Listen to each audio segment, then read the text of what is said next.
We often scroll through history like it's just text on a screen. But these images, they breathe again. Thanks to AI, the past whispers louder than ever, and we've only just begun. 20 frames, 20 echoes of the past.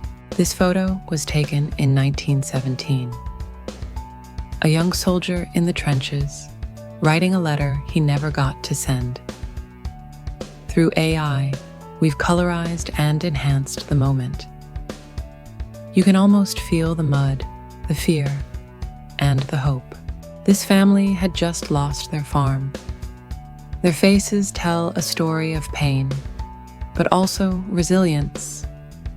AI didn't just restore this photo, it restored a piece of the American soul.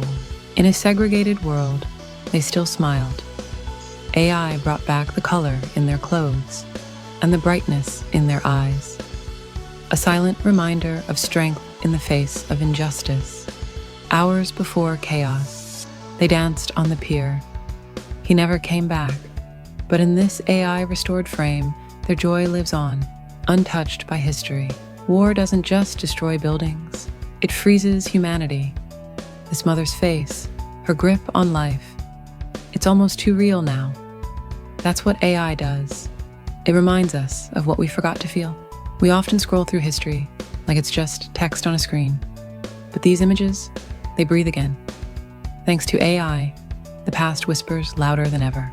If this video made you feel something, don't forget to subscribe. There are still so many stories to uncover, one frame at a time.